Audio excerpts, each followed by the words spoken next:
How did we handle the major deaths of Star Wars Rebels? We're going to be asking this question and a lot more on today's episode of Systematic Geekology. We are the Priests of the Geeks. Guys, I'm your host, Christian Ashley, joined by a magnificent assemblage of people. I mean, minus John, but there's that too. Kevin Boo. Schaeffer, how's it going? Great, Christian. How about you?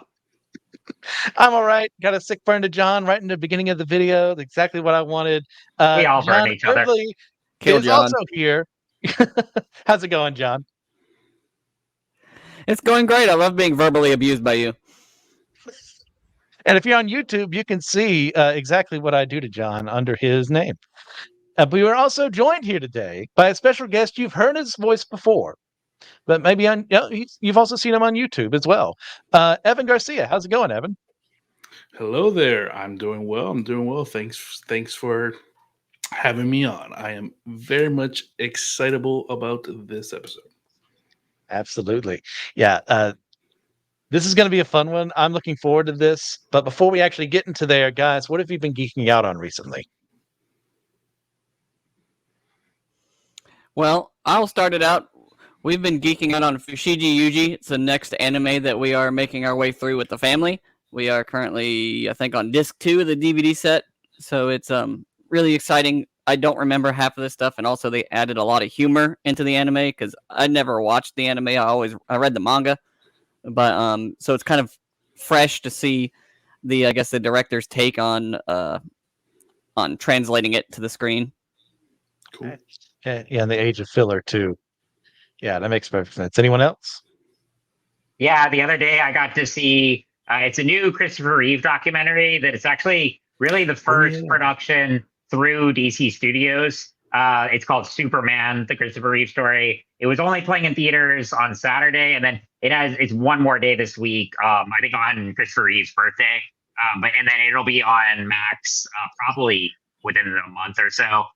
I'm not sure of the exact release date, but well worth a watch. It is emotional, especially, not just if you know anything about Christopher Reeve's story, but then when you combine that with all the stuff with Robin Williams in there too, I was just like in the theater, like getting very emotional there.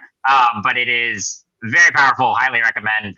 So between that and then the Penguin pilot, it was a DC weekend for me. Oh yeah, I quite enjoyed the Penguin premiere. I'm really excited. Solid to see where it first goes. episode. Yeah. Evan, how about yourself? Yeah, I'm on the Rings of Power, finishing up season 1. Because my wife really wants to watch season 2 with me, so she's like, "Hurry up! What are you doing?" So I'm like, "Yeah, cool." So I'm digging it. Yeah, I'm liking it. It's fun to see just new Lord of the Rings again. It's cool. Okay.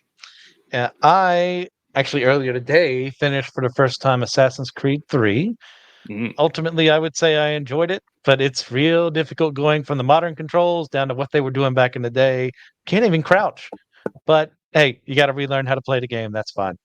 So if you guys have not been listening, how have you do that? But we are covering today the major deaths of Star Wars Rebels. Now, before we actually head that way, let us go into what Star Wars Rebels is and isn't. But as part of that, I do want to give a little announcement. We're not covering every single death that shows up on the show. We're focusing on a select few. And Evan, I know you wanted to have one to herald at the very beginning, so have at it. Well, yeah, there was one death that stood out to me when I first saw it, and they've kind of set it up for that character, and that character's kind of lived up to his name. It's the very first, I think, is one of the first deaths in the show, but it's where Chopper just kind of passive aggressively kicks over the stormtrooper to its death, and just kind of out of nowhere, like, wait a minute, what? Wait, that guy's dead now. I was just like, oh, and then they set that up, and now a Chopper's legendary for that kind of stuff now. You're used to R2 like repairing ships and everything. Yeah. And then you have his like dark cousin out there just taking people out. Everyone's favorite little mini war criminal. Mm-hmm. Has the highest count or highest death count in all of Star Wars. Love All it. hail I don't Chopper. know. Luke's probably got him beat. Yeah, that there was that Death Star thing. That's Oh true. yeah, Quite a few indeterminate there. amount of people on the space station. I know. I haven't watched Force Awakens in forever. Who got the kill shot on the planet? How many First Order people were there? That's true. That's a good question. Feel bad for like the Oh. Imperial janitors who are just like sweeping up Yes. the hallway. Yes, thank you. And then they're dead. Here. We need a Clerks 4 now to solve this. Yeah, absolutely. All right. So as promised, we're going to be discussing first, like, what is Star Wars Rebels? Anyone want to take that away and explain, like, what the premise of the show is, how it came to be, and stuff like that? I can take a shot at that. So Rebels is a sequel series to the Clone Wars, also developed by Dave Filoni, set in between really the prequels and then before New Hope. Is showing. So it's before the rebellion is actually official. At the beginning of the show, the Rebel Alliance is not officially formed. It's in its early conception, but it is not. The Galactic Civil War has not begun quite yet. This is a few years before the Battle of Yavin, and Rebels follows a group of outcasts and kind of a ragtag crew that are eventually become part of the Alliance, but initially are just kind of outsiders of the Empire trying to survive. The main sort of Luke figure is also an orphan. The one who becomes his Jedi Master is a survivor of Order 66. But yeah, really they're scavengers and rebels and what's on that? But eventually they come to be part of the Alliance, and it ran 4 seasons.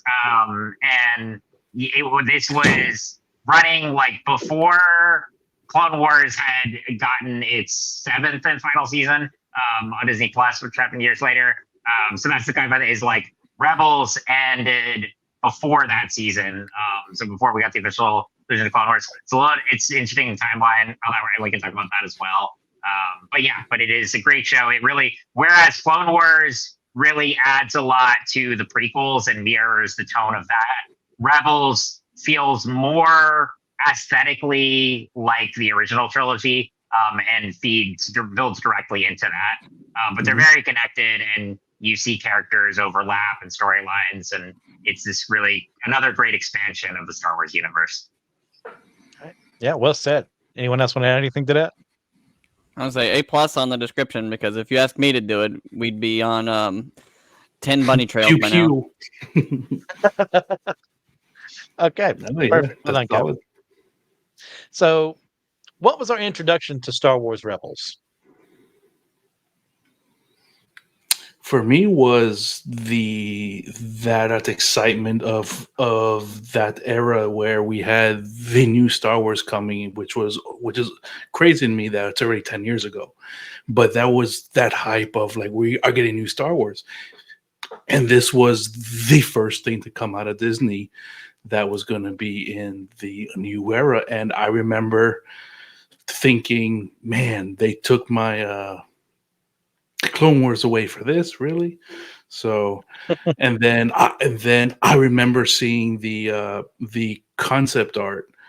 It was like TIE Fighter, I think, or something like that, and it was in the style of the Ralph McQuarrie art. And they said that the style was going to be in like a live or a fully animated kind of like bringing to life the stuff from Ralph. Yeah. So he was there. They were doing that. And I think it was impressive that they were able to execute that, at least from the first season. John or Kevin? John, I'll let you I go. was gonna say, at the risk of ostracizing myself, I saw this just a couple of years ago on Disney Plus before I'd seen Clone Wars. So I hadn't seen Clone Wars at this time, the animated show. Cool. So this was, I feel like it was just a great reintroduction for me into the Star Wars universe when I started getting back into Star Wars. And It did have a feel of the original trilogy because it kind of focuses on a Luke-style figure raising up a young Jedi Padawan. And it's kind of, you get that feel like they're the last of their kind, and they're trying to exist in this Imperial-controlled galaxy, and they're, end up becoming part of something bigger than themselves, and you get that mystical sense of the Force like you did in the original trilogy, because in Clone Wars it kind of lost its, I'm not saying it lost itself, but it was definitely not on the mystical side. It was more on the war side and the political side of the prequels. Actually, I'm kind of a hybrid of the two in that I remember watching the pilot like years ago. I guess I'm trying to remember how I got to like if we had Disney XD or what, because like I really haven't watched like a lot of cable in years, just because like it physically it's easier for me to stream stuff, and I don't remember if they ever added this one on Netflix. They did have Clone Wars on there, but I also watched all of it on Disney Plus, just in the last few years, and so at that point it had been out for a while, but I remember liking the pilot back in the day. Like I feel like it was kind of a Firefly vibe to it. And John, it's a good point too. I think like Clone Wars definitely had a lot of the mysticism and expansions on the Force mythology, but it was very like war centric. This one, I think what the appeal to is that it follows the same group of characters throughout the series. Whereas like, yes, Obi-Wan, Anakin, and Ahsoka are, I would say, the main players in Clone Wars, but then you get episodes with like kind of random side characters and like I go over all the place, and it's cool in a way. I mean, Clone Wars is great and does really interesting things, but I also like following the same group here throughout, having kind of different villains each season, and yeah, I just really like the storytelling throughout. And I chose specifically when I did watch all of it, I chose not to just binge it straight through. I kind of took my time with it for several months because I really wanted it to be more of a journey. As good as it was, I didn't want to just like, rush through it. So I took a little bit of time, but yeah, especially like in the COVID years and all that, it was just a great series to really invest in. So mine, a little bit of a hybrid there. Okay. Yeah, I watched a couple episodes around the time it first came out, but they had a lot going against them in my mind because that's around the time it was announced that Disney was killing the old canon and introducing their new one. And I'm a huge fan of what came before. It's not all perfect by any stretch of the imagination, but there was a lot of characters I really loved that I wanted to see on screen one day. And now that was never going to happen. So, and the first season's rough. I mean, you're introducing the concept and everything. You're getting the feel for it. So it's not as good as other seasons. So that was stacked against it too. So I stopped. And then like 5 or 6 years later, my brother started watching it, and he was saying, "Christian, you got to watch this. They pick up on these things from Clone Wars and all this." And I'm like, I don't know, but at the end of the day, I mostly trust his judgment, and it turned out he was right. I was in a better place. I was able to get into it more and fell in love with these characters and what they were exploring, the birth of the rebellion, in a way that was a lot of really good fun. And Thrawn probably brought you in, huh? Oh, absolutely. Good old Grand Admiral. Yeah. So the whole premise of this episode we're doing is that focusing on the major deaths that occur within this, by the way, a children's series. But I ask you all, is death a necessary storytelling tool for an effective story? Does that need to be there for something to be a better story? I would say it doesn't have to be there, but it does create stakes and also ground you in the reality of the characters, that they are finite and that there is a consequence of either they could fail or they could succeed, but either way, their story might end and not be fulfilled, and it's creates almost like a fear sometimes. It adds a lot to stories, especially ones that are like these set in wars. I think it definitely depends on the story, but yeah, particularly in something like this that is set during a very dark time in the galaxy, and it, like you said, Christian, technically it's a kid show, but is not afraid to tackle real stuff, and and I have to bring up a comparison, especially because Dave Filoni is the creator of these.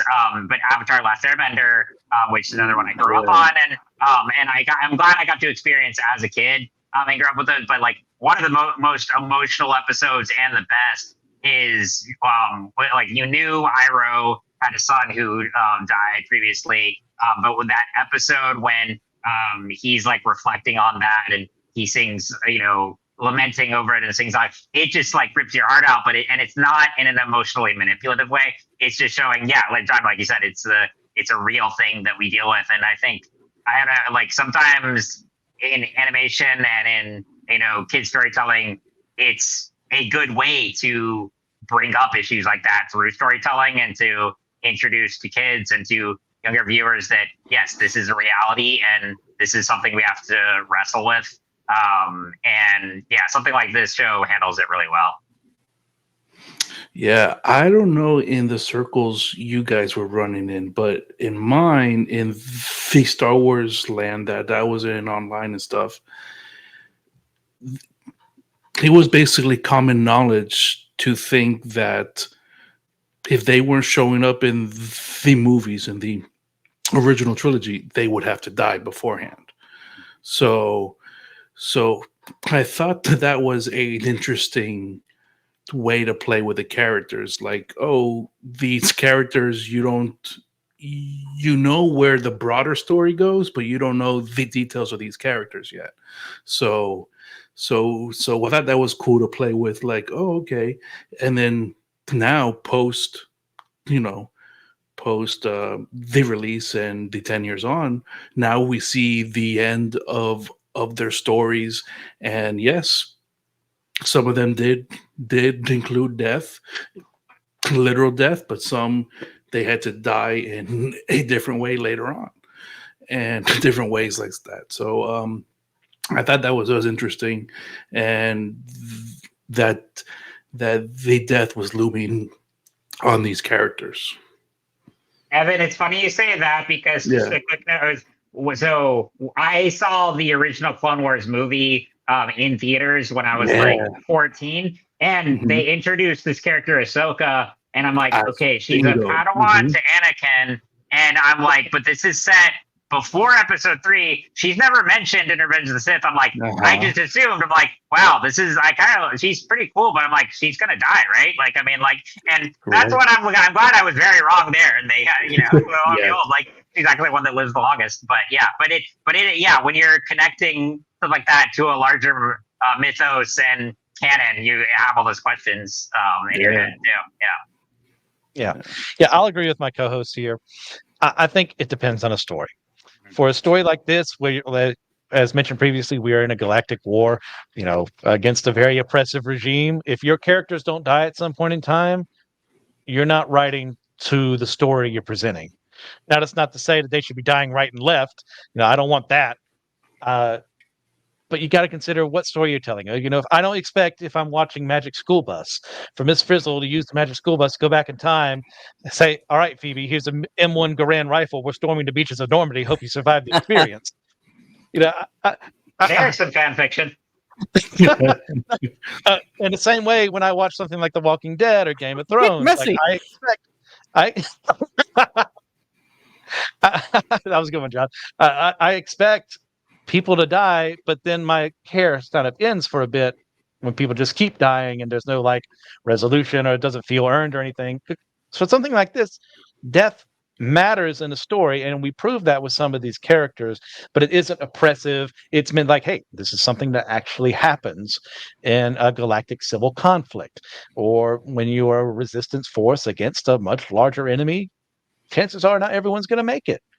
So I really appreciate how they handled it. There's no blood and gore and guts thrown everywhere. Once again, this is primarily a children's show, but there's enough to not treat them like children. They treat them a little better than that. Yeah. All right. So that's what do you say we actually get into the actual deaths of the show. Now, the first one's a kind of weird one because technically she dies a long time, well, a little over a decade before the show, but It's the circumstances of her death that make her character matter in the show, and that being Luminara Unduli, a Jedi Master who we find survived initially Order 66. So who wants to describe her death before the story and how it was used against our heroes? Wasn't it the Grand Inquisitor was like sending visions or something like that? And Kanan was picking up on it, and there was like just a trail to trap them, kind of a morbid thing. Yeah, it wasn't visions, it was rumors that they were like kind of like settling into being like, hey, she might still be alive. Wow, Don't okay, go to the prison that she's at and save her or anything. That'd be bad. Gotcha. Yeah, I remember seeing it, and I was like, okay, so they are not pulling any punches, and I was like, that's one way to get the heroes in. I was like, all right, right on.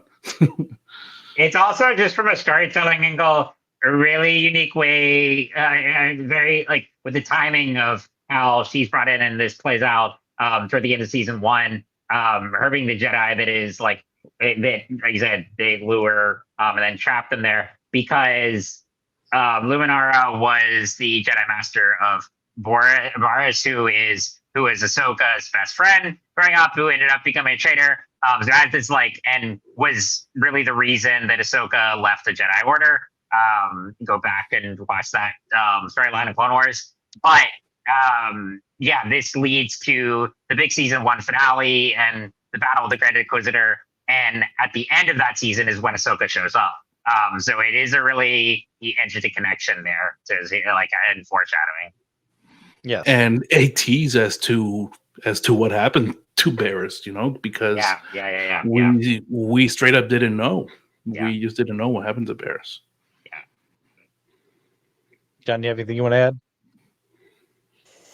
I was going to say it was definitely a macabre moment where you realize that the show is more than just like, unicorns and rainbows for children with Star Wars.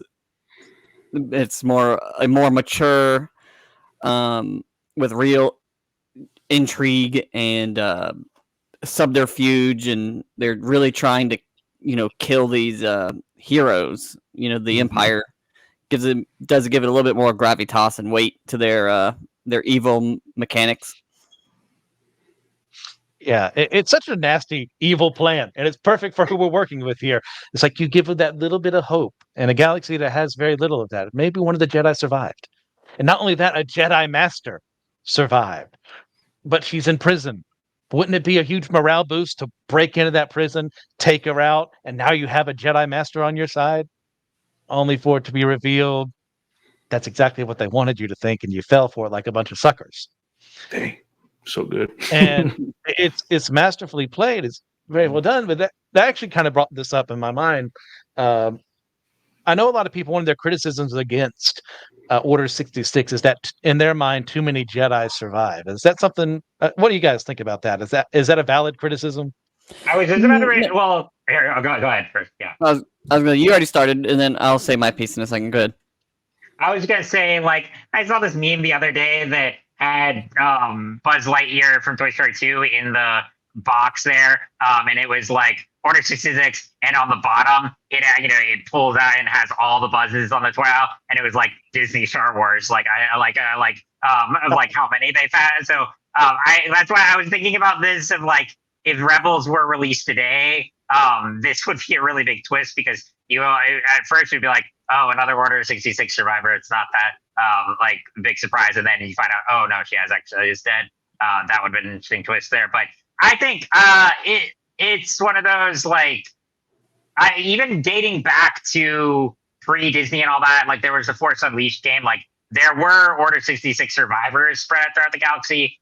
It wasn't like they just every Jedi died right away, and they put out the signal in episode 3 to warn surviving Jedi. So I don't think it's too far-fetched to have it. Like it can be overused as like a storytelling device just to bring back like legacy characters that you wanted to see. But So I'm of two minds there, but I don't think it's like. And while it was this genocidal order, I don't think it's contradicts that there were survivors throughout. Because I mean, look at Kanan, of course. Evan, John. I was gonna say I don't think it's far fetched that there were a lot of survivors. I mean, the Order itself had thousands of members, and if Obi-Wan reached just a certain percentage of them, and they were able to hide away, I mean, there would have been numerous survivors, at least in the very beginning, especially, and that's what brought the need of the Inquisitors, because they needed to hunt them down, and they couldn't trust stormtroopers to do it because they had to have someone a little bit more trained in the Force in order to combat Jedi that had survived, and it doesn't bother me. I think it can seem silly sometimes when you have like an overabundance of like, oh, there's another Order 66 survivor, but it like the new Jedi Survivor game or Fallen Order where Malicos is like a 66 survivor, but he got screwed up in the head. But I kind of like that plot.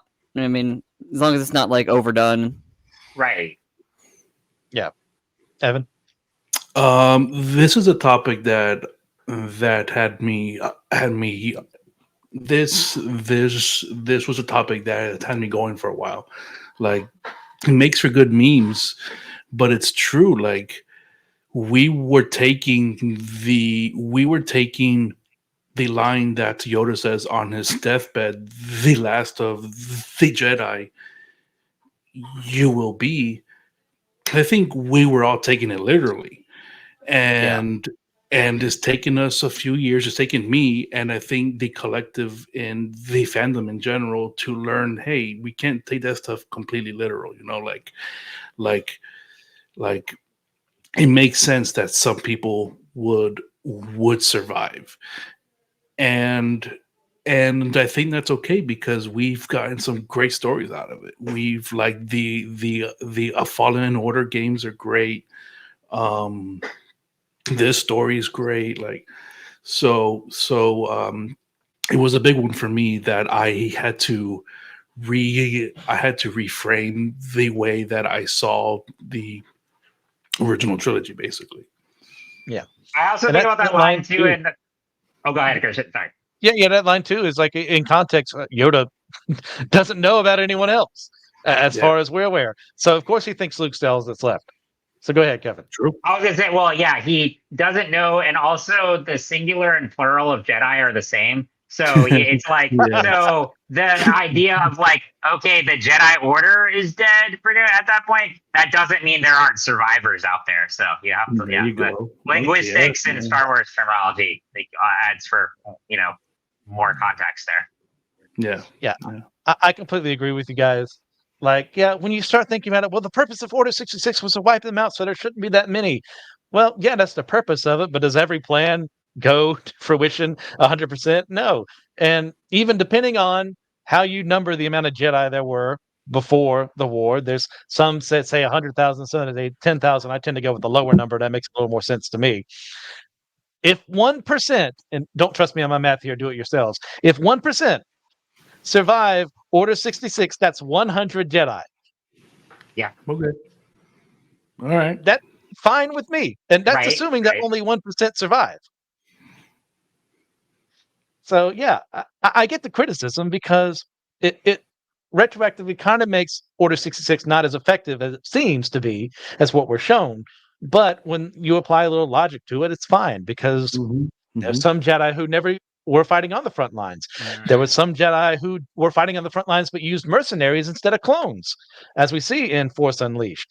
Like, there are ways for people to survive.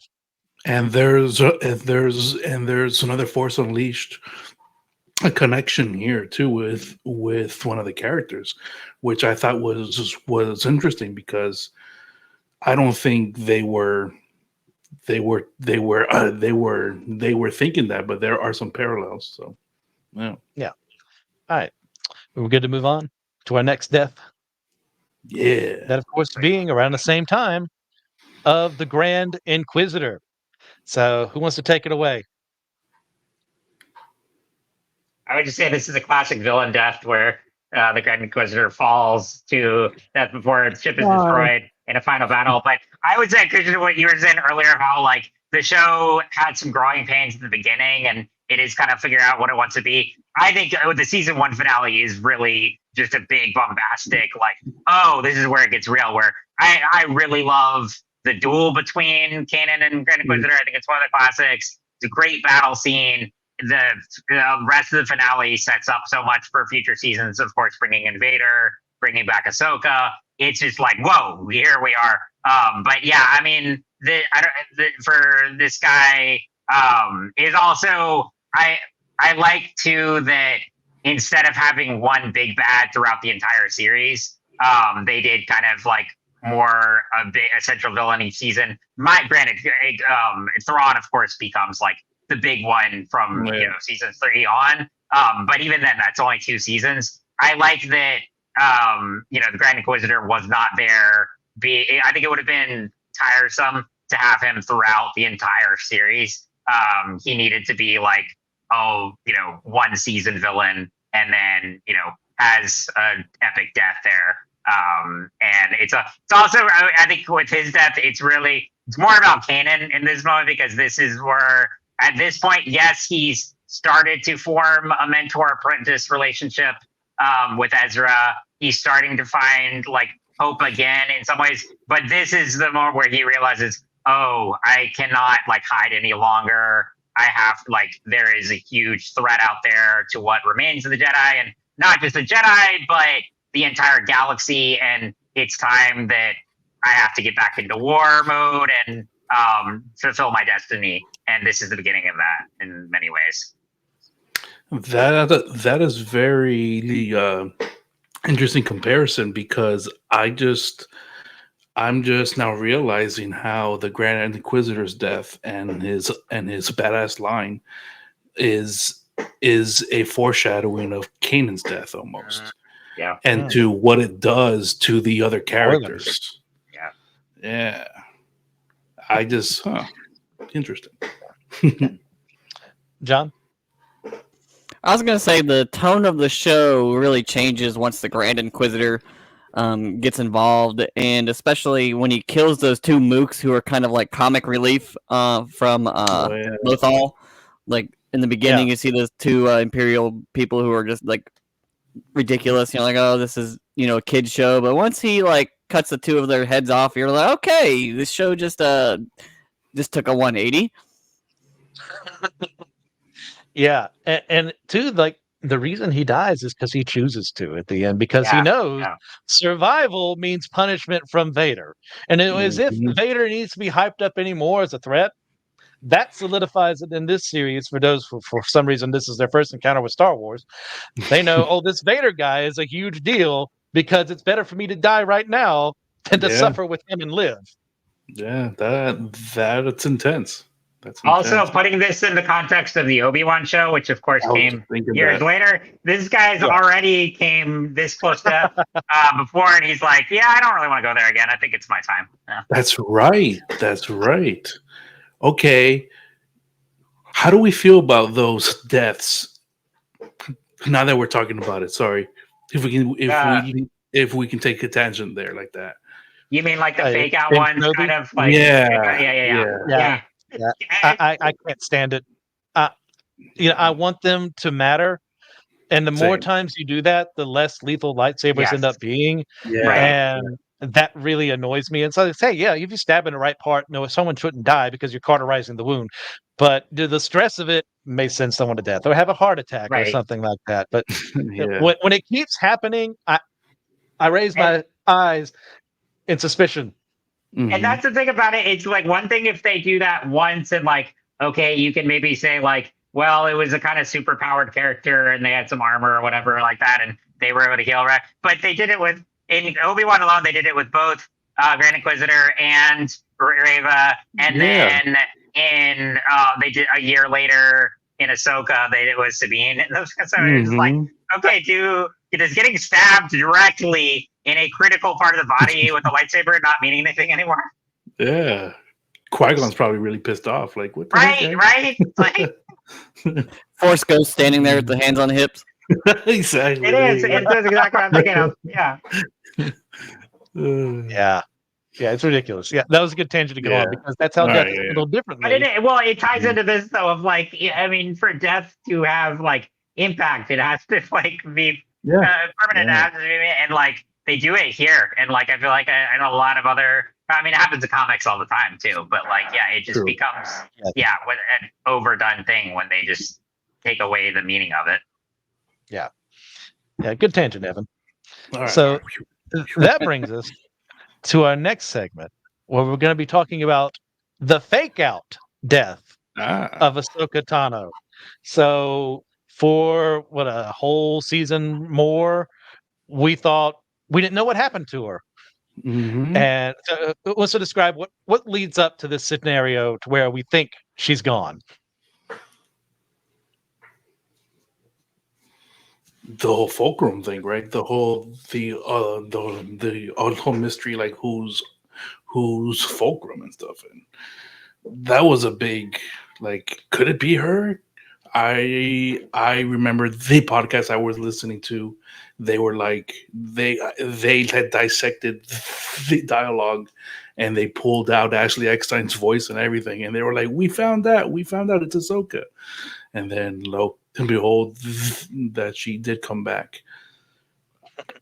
I thought it was a good way to bring back the character, and I like what they did with it. I'm very much in tune with the post Jedi kind of stuff for her, and I'm glad that we got to see that here, and that death plays a big part of it.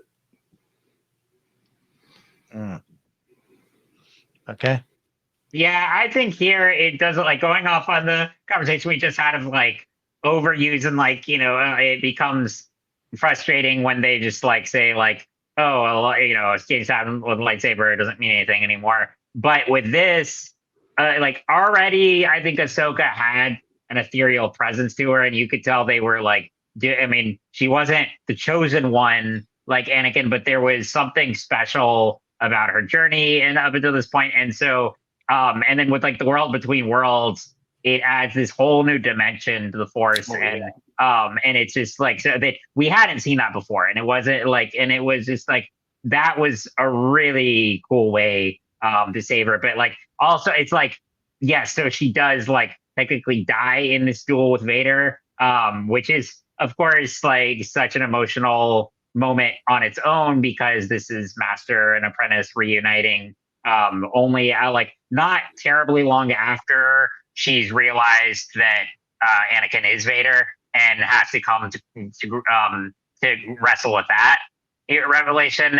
But yeah, and she's also been this lovable character, and like you think she dies, but at the same time, I think there was always that like suspicion in fans that I don't know, there's something happened here. There was a weird like almost that off camera kind of a that they like you're like she's got to be around somewhere, and they reveal, and so I think it works really well, and it really is this like I mean almost like a get off the white type thing the way bringing her back, and I think it worked really well, and it works because it hasn't been overused too. It's not like they did that with a ton of characters. This like was a special thing, and like we can get into more of the world between worlds, but I think we'll get into that later. Yes. Yeah. John? I was gonna say, this was like one of the most epic like duo episodes ever. With like, wasn't it like Darth Maul was there? They were part of this. There was like a Sith temple that they were infiltrating and researching, and it was a battle station that was about to get activated, and Darth Maul was there, and it was like this incredible like duel. It was just such an epic like couple of episodes. That and really tied in too. Yeah, he's like floating on the TIE fighter too. And it's also like so much that like going on in terms of like it's not just like a good guy versus bad guy fight. It's like Darth Maul is after vengeance for himself and trying to reclaim everything, acquire the Sith holocron. He lures Ezra into helping him, even though Ezra is like unaware of who he is and everything. And then, of course, Vader is just coming to wipe everyone out. Kanan, Ahsoka, Ezra, all that are just trying to survive. And then, of course, the reunion between Ahsoka and Vader is one of the best, and it's such a good duel. But oh, there's so much tension and moving parts in that episode, and it's done so well. Yes. Yeah, this is an extremely well done finale for the second season.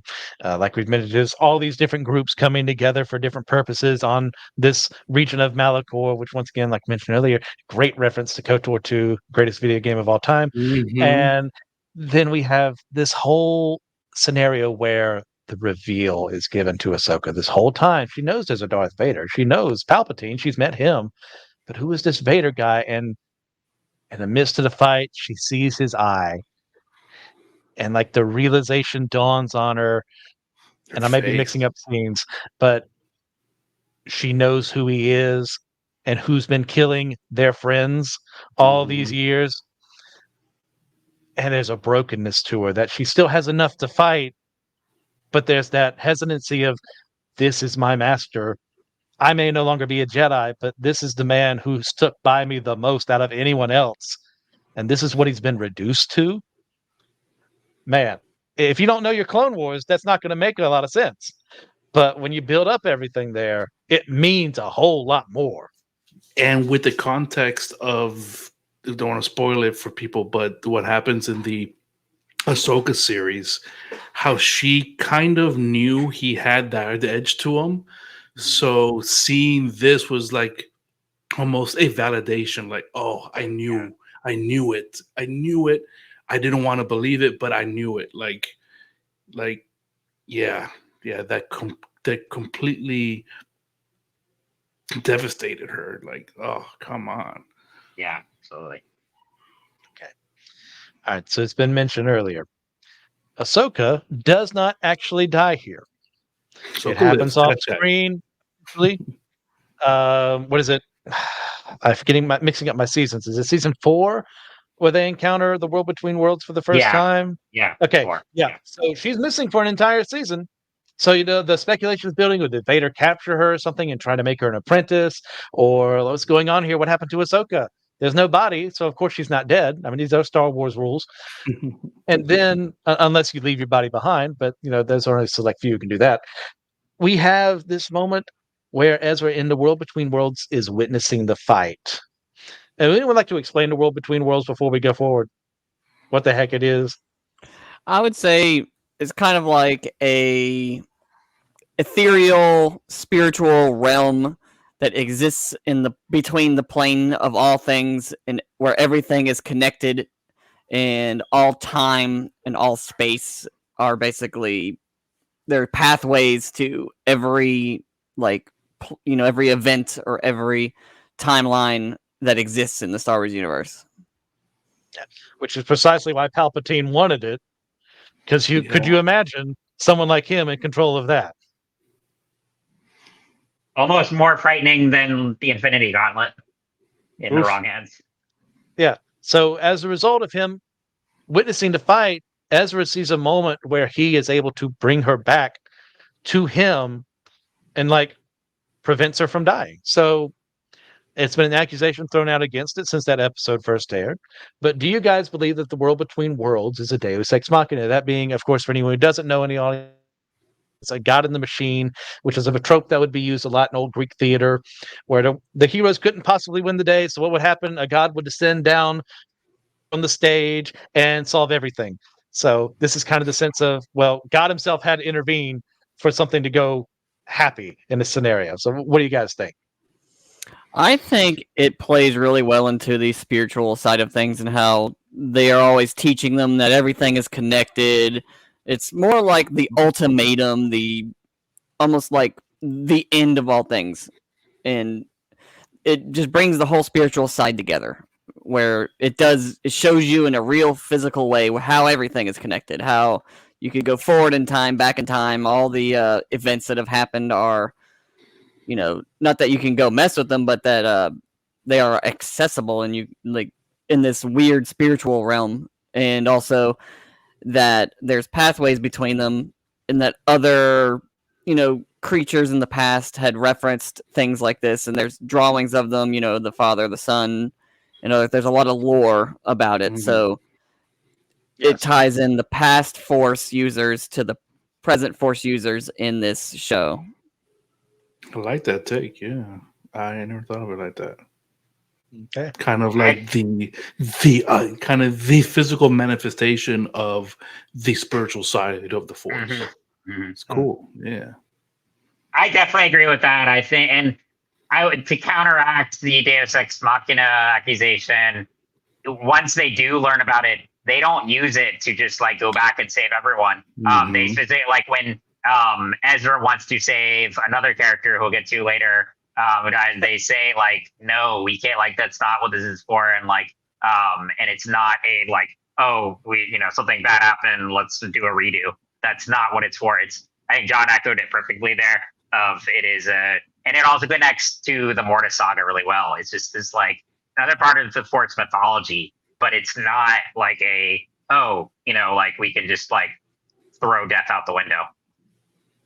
Yeah, and kind of like the existence of this is an indictment, a further indictment against the Jedi, and that they didn't understand this Force that they said they wielded, that they're the ones chosen by it. Yeah. Because they know nothing about the father, son, and daughter. They know nothing about the world between worlds, and yet they say they're in charge. They say they understand everything. So there's that hubris there. That if they had just understood this, maybe they could have been using it earlier in the past to affect, you know, good change in the world or something like that. But because they never bothered to look at it, nothing happens until we get to Ezra here, who uses it for good to bring Ahsoka out of there. So I would argue with how they utilize it, this is not a Deus Ex Machina. It's I know certain people out there. Yeah, certain people out there know Filoni loves Ahsoka, not romantically, but like she's his gal. He's been like watching over her character for over a decade, and like so, there's a certain like creator's pet scenario that kind of comes in that to play because he, you know, he wants her to be in the story because he likes, you know, utilizing her in the story. So they would claim that's a cop out just because his favorite character was put in a situation she couldn't possibly survive. He had to invent something else to save her, but yeah, you can argue that, but at the end of the day, how it's utilized in a story is so much more than that, that I'm okay with how the events play.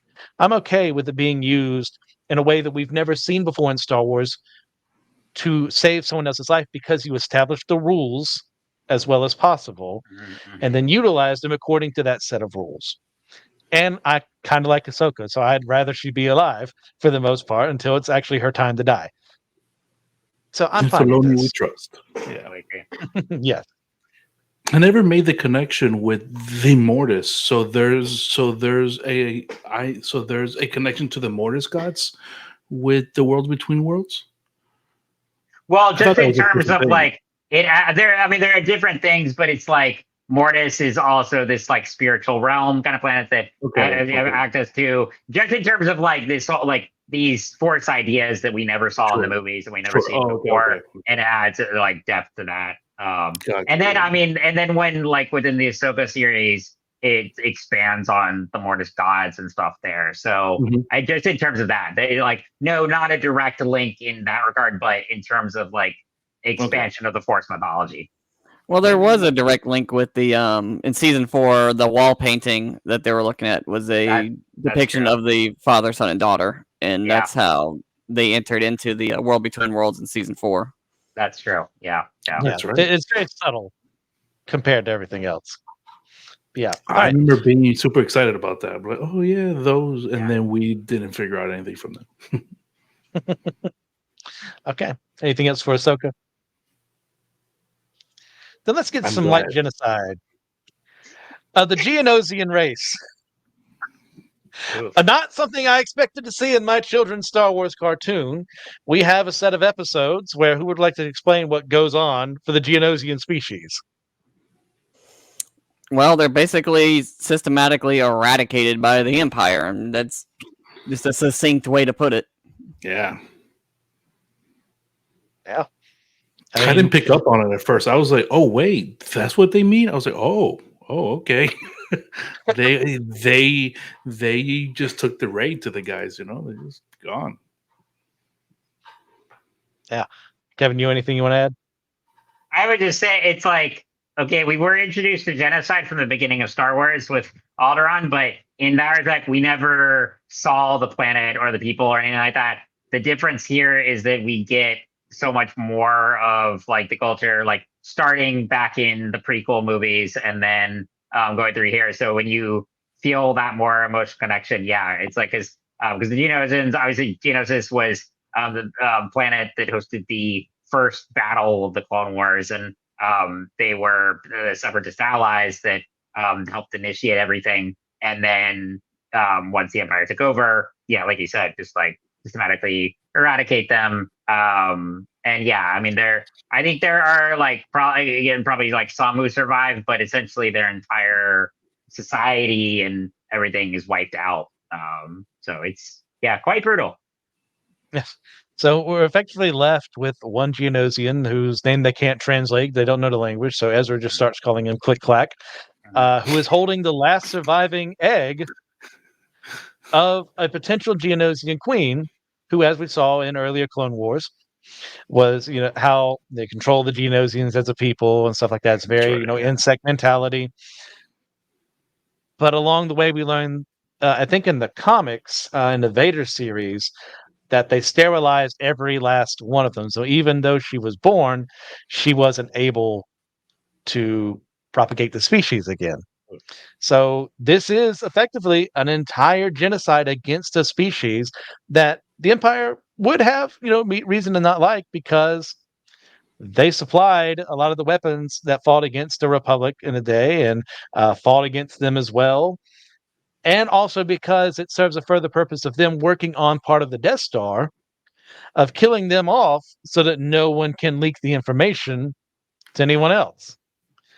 So once again, it's Palpatine who is a master manipulator, a master planner, a very terrible person, mind you, but a very, a very masterful manipulator who engages in genocide just because it's better for him that it's done.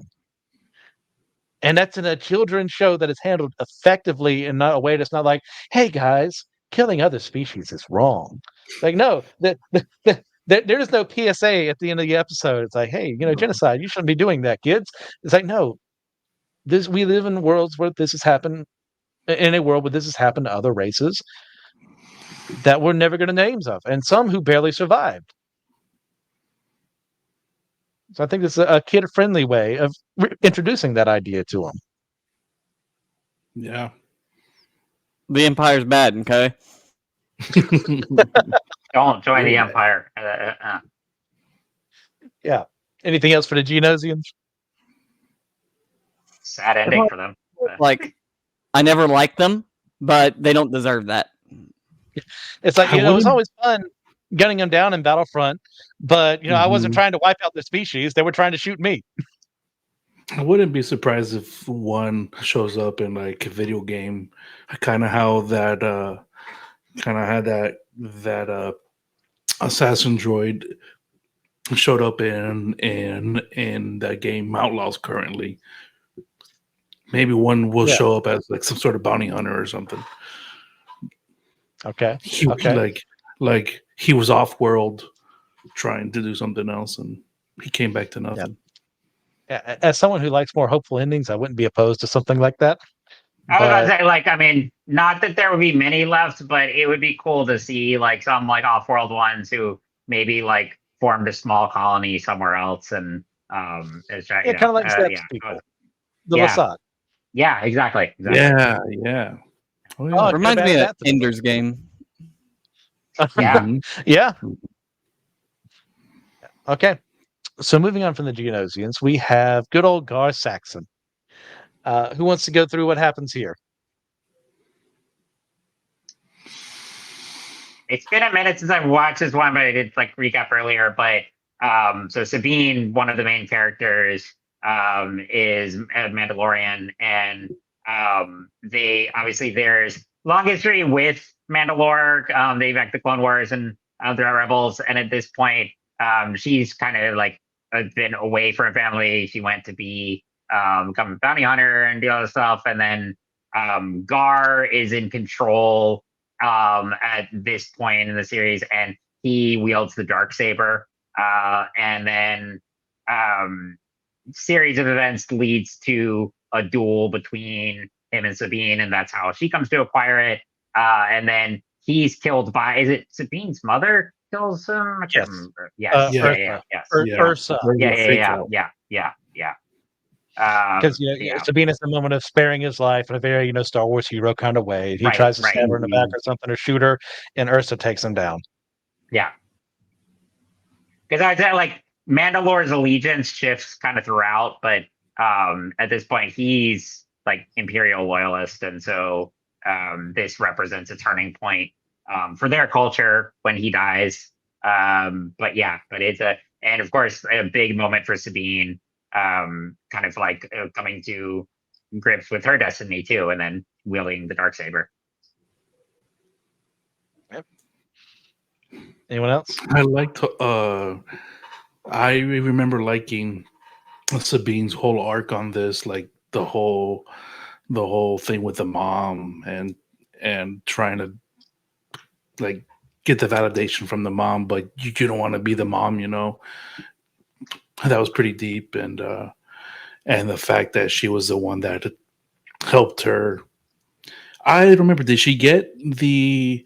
No, we still had to wait for a Bo-Katan to give her the dark saber, right? She doesn't pick it up here yet. When he, I don't remember. I thought she picked it up at the end. I need to rewatch, but I thought, I think so that might be some of the speculation for why people no longer follow Bo-Katan and the Mandalorian is because of how like the dark saber is exchanged between them. It's not one in battle, so that's like I don't think it's ever been actually said. That's why, but it's been like fan speculation. Yeah. John, anything you want to add? I was gonna say the politics of the Mandalorians is like all over the place, where you're just like, okay, there's factions here, there's the Imperial ones, okay, and then it's like a bunch of different tribes that are, their loyalties are kind of all over the place. But it is nice to get a little bit more backstory to Sabine, and also she had that thing where she built the weapon for the Empire that they were using against her people or whatever, and it was a lot of little side quests that were resolved that I feel like kind of added a little bit more depth. Yeah. I'll admit, when it comes to Mandalore and the Clone Wars, I still to this day hate the pacifism thing. As someone who was raised on, Karen Travis, Mandalorians, I was gonna say, wow, and the more mercenary people, it just didn't work together. And God help them, the editors at the time tried to make it work between when the Clone War series was considered to be canon to Legends, but it just didn't make any sense. And I get what Lucas was doing with it. I just don't like it. But as a result of that, we get a lot of really good things that culminate into a scene. Yes, there you go, Evan. Into a scene like this where we have, we've had all the things with Death Watch. We've had the pacifists learning how they need to fight back to actually, keep control of Mandalore. And then we have the Wren family versus Saxon. And as a result of this, the Galactic Civil War has changed because the Mandalorians are now going to ally with, to an extent, the rebellion. And as we've seen in the Mandalorian, that costs them a lot. As the entire planet gets glassed. Let me say it that way. All because of a moment right here. Yes. And I just think that's really well done of connecting those two things. As much as I'll get angry at some of the things of Disney Star Wars, I like when there are connections like this, when you have someone like Filoni in charge, making sure things matter. A scene like this, we don't have the Mandalorian without this. Right. I remember the whole drama, the whole Karen Travis. She wrote this humongous blog post and everything, and I was, for one, like, yeah, I'm worried. What are they going to do with them, with the Mandalorians? Because they were just the award tribe, and they had built up through the video game and those books a pretty solid backstory for them. But it was very more stretched out, more fleshed out, and it involved them as a bigger player in the society of the galaxy, which I thought, which I didn't see coming. I thought the Mandalorians were just those crazy guys that like to kill each other on the other side of the planet.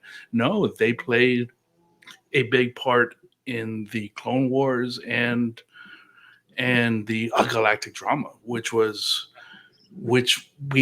probably could not have gotten if we stayed with that old trope of just they're just a tribe of hardened killers. Yeah, I liked it. The whole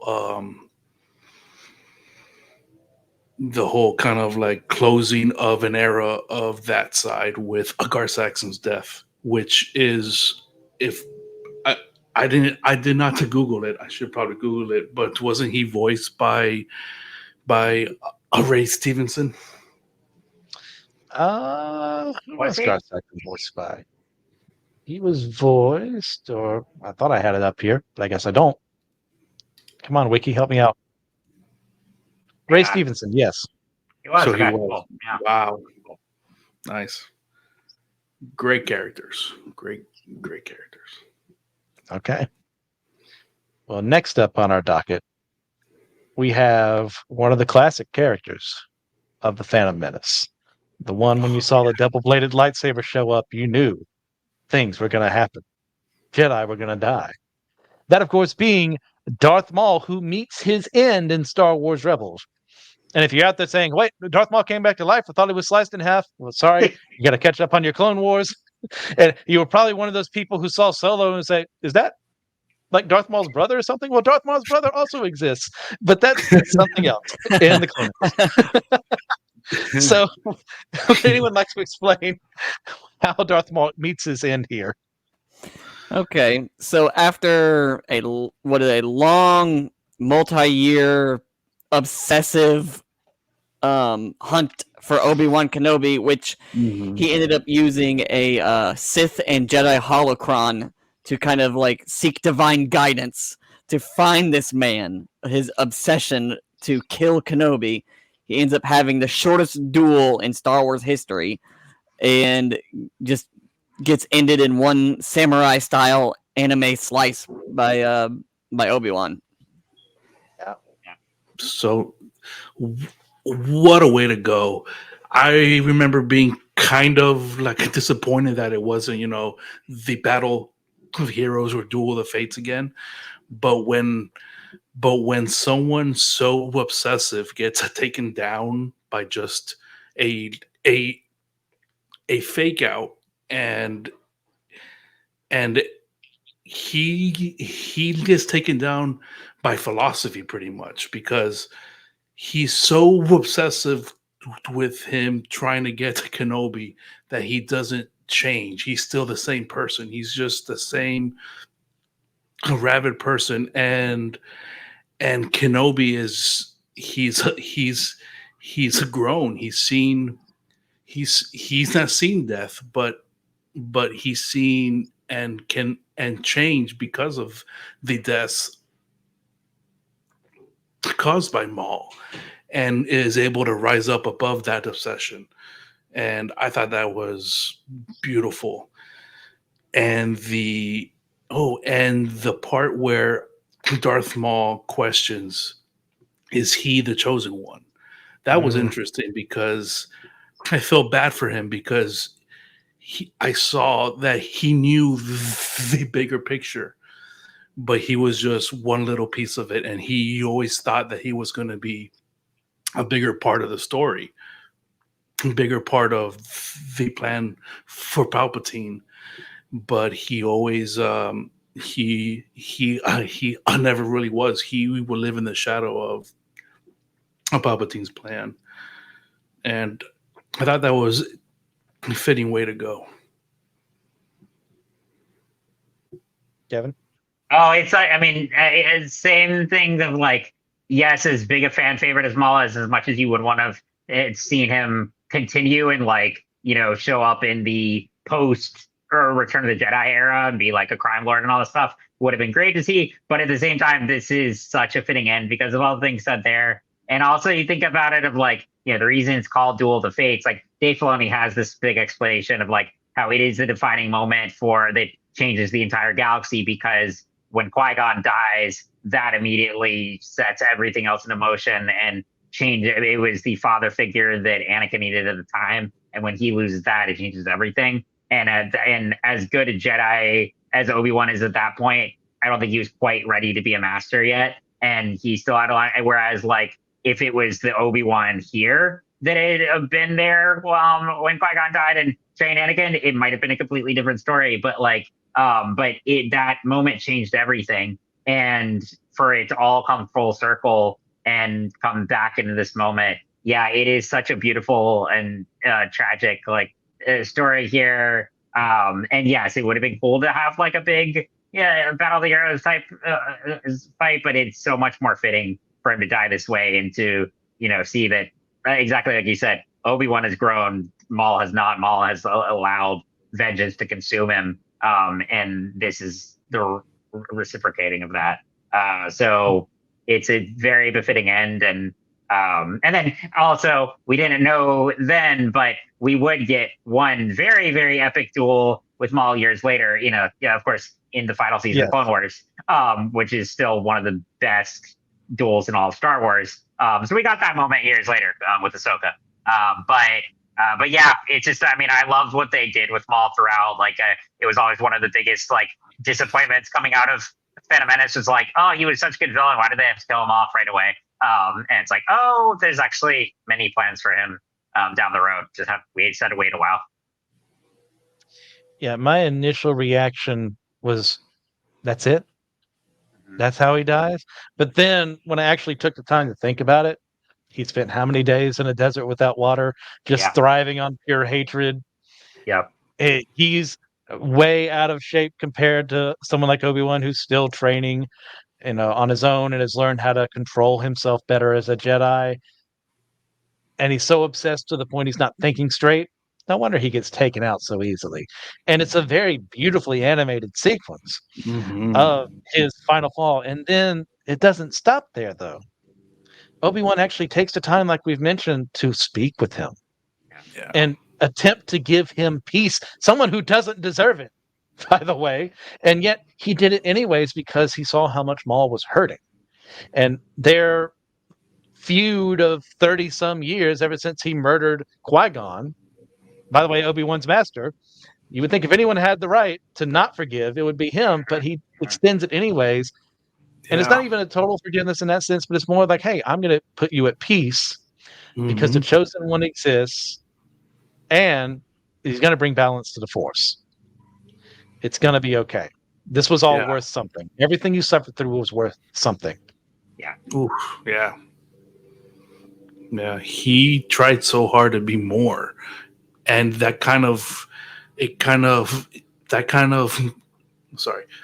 I think that mirrors what we as a fandom wanted Maul. We wanted more of him, but he had his place, and his place was to cause chaos for the time and to set in motions the things for Anakin that was not with him a part of it, and he could not let go of that. Anyone else for Maul? Okay. Then we come to our final death of the night. That, of course, being Kanan Jarrus. Who wants to explain his heroic sacrifice and how this plays out in the series?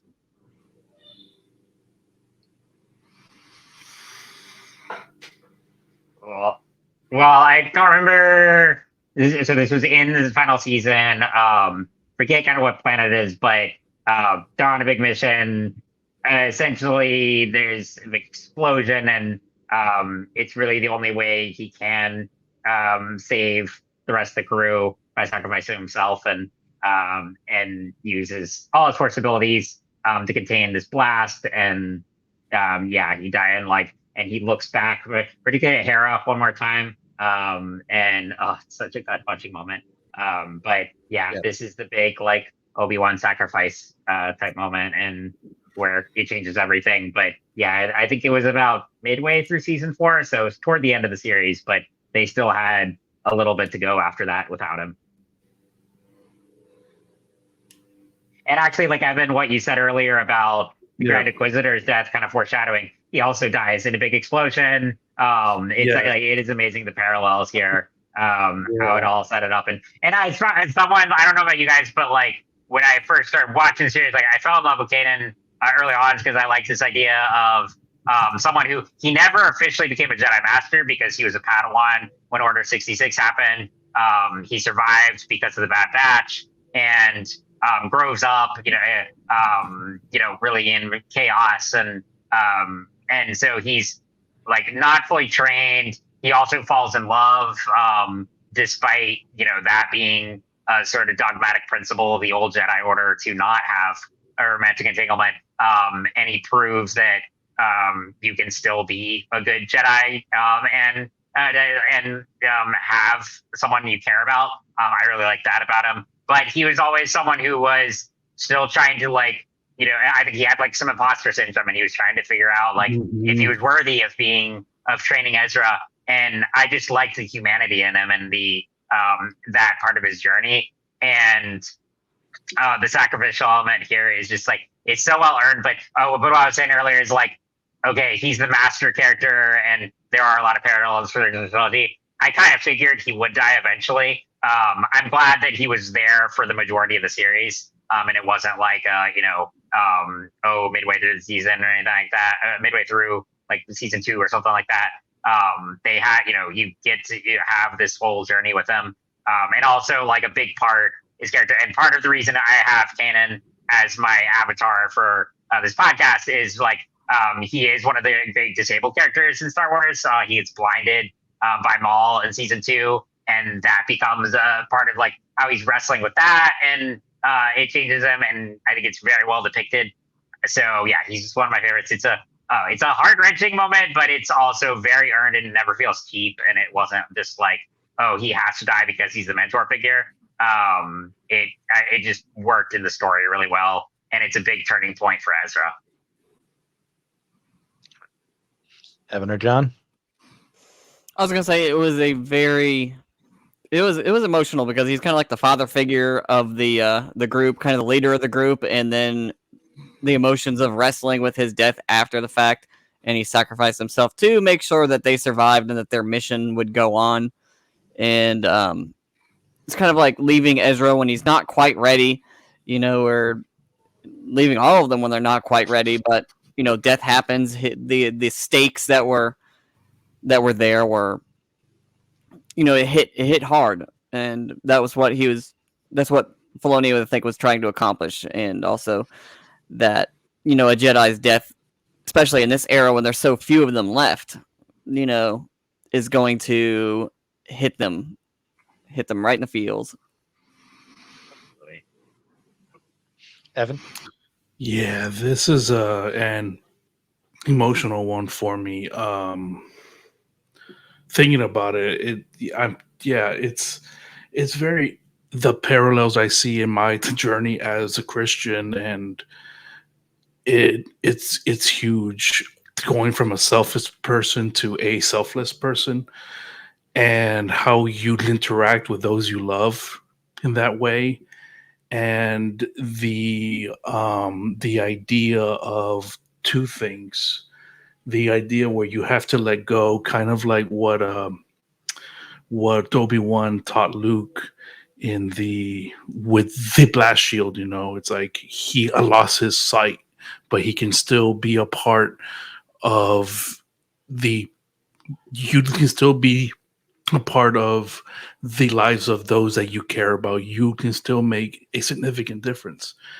And then the fact that the scales were dropped from his eyes, as Paul says in his conversion, the fact that he was able to sacrifice himself for his others, and the realization that sometimes the best it's tricky to word it this way because it's kind of like pro-suicide, but it is not. It's like sometimes you need to let go of some things is the best way for those people. Like, I think the Loki season 2 put it so perfectly. Like he wanted the best for his friends and his family, but what turns out was he needed to pull back a little bit from their lives.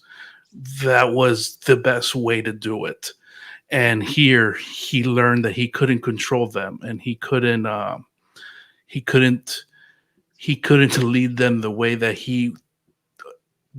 the like best way that he could lead his family, which the the Ghost Crew, was to teach them that the loss of control that he was trying to have the whole time, which I thought that was a big lesson. And I have the visual like of his eyes becoming clear, like to burn into my memory since then. I was like, dang.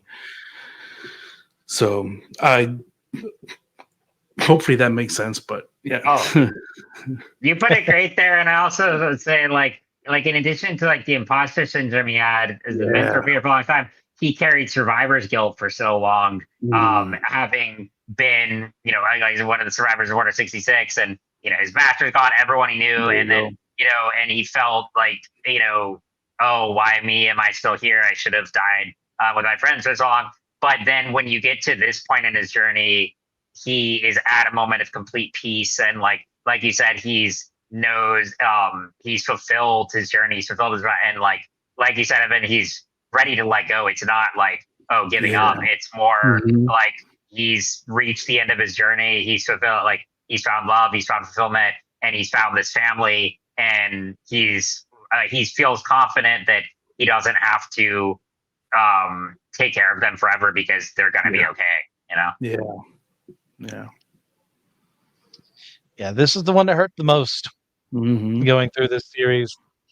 Because, I mean, we have our crew of the ghosts. We've got dad and mom with Kanan and Hera. We've got the quirky younger sister, maybe even slightly older sister in Sabine. We've got the big brute of an older brother in Zeb. And we've got, poor Ezra as like the younger brother, and Chopper as our homicidal pet. It's a family that came together from very different places. And then to lose a part of that is like losing a limb. And his death impacts the series. I mean, even up to the day of Ahsoka, as that's come out. Like, we don't have what happens there without this sacrifice. Yeah. And him coming to the realization that, I'm not worthless. I didn't just survive through a fluke of fate or anything. Like, I'm here for a purpose. And and not just one purpose, the many purposes I've had along the way. The many lives I helped save, the relationships I built with people, and doesn't know it, but he's going to be a father in a little bit. And as a result of that, he makes the sacrifice play, not because it's like, yep, it's time to die. That's what I want to do. Like, no, it's better for these people here if I use all of my energy focused on this task to save them, even though it's going to cost me everything. And then he's gone. And it, like I said, it hurts, but without this, we don't have the end of the series. And in fact, guys, our bonus question for this episode for our Captivated Patreon supporters is going to be, if it were possible, what would have happened if Ezra had saved him in the world between worlds?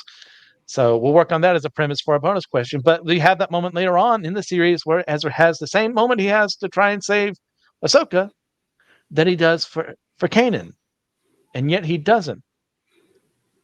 And which one matters? How could he choose one and not the other? Well, we'll get into that later on. But yeah, this is a Star Wars play right here. Yeah. And I love, this is what being a Jedi is all about, making the play to save lives. Yeah. Even if it costs you. Totally. And I had a moment watching The Rise of Skywalker when a Kanan's voice shows up. Me and the guy next to me, I didn't know him, but we both did a fist bump when we heard Kanan's voice. I was like, yeah. Nice. Right on. All right. Anything else before we wrap up today? Star Wars Rebels. Thank you very much. Yes. Absolutely. This was a ton of fun. Hey, guys, if there's a death out there we didn't cover, because guess what? There's more, and you really wanted us to do it, hey, let us know. We're open to it. Send them in the comments down below or email us at systematicecology@gmail.com. But before we do all that, do you have any recommendations for the audience? They're a little hard to. I would that? say they're hard to find, but I still have the Force Unleashed graphic novels, like back when Dark Horse was published. So if you can get like any, you can probably get some on eBay or something like that. But like those are the novels. I really like the Force Unleashed. All that was back when I was still playing video games, and the games are great. It's just a really cool story, but. And I know they've like done stuff sort of with that era since then in Disney, but if you go back and hunt down some of the original stories, they're a lot of fun. They had a blind master in that game too. Yeah, and we had that was a interesting connection. But does it have to be Star Wars related? It does not have to be. It could be anything. Literally anything. And despite the name of being brain rot, the Skibidi Toilet series is beautiful. It's a masterpiece. It is so bad, but it's so good. and it's and I'm so excited that Michael Bay is going to make a film or some sort of series or something, because it's like the most Michael Bay thing you could ever see, but it's good. It's like a Band of Brothers, but in like 1 minute clips of weird robots fighting toilets. Fair enough. There you go. John. Trying to remember, there's a new Lego Star Wars series on Disney Plus that's really fun. Kills me. I can't remember the name of it. Rebuild the Galaxy. Yeah. All right. Me, on the other hand, I just found out that Pluto TV has a Universal Monsters channel the other night, so I watched Creature from the Black Lagoon, and I had a heck of a time. Love those movies. I'm a complete and utter sucker for them. So. Guys, thank you for what you do for listening to this episode. Please get a chance to leave a 5-star review in your podcasting platform of choice, or a comment down below if you're listening to this on YouTube, or watching this on YouTube, I should say.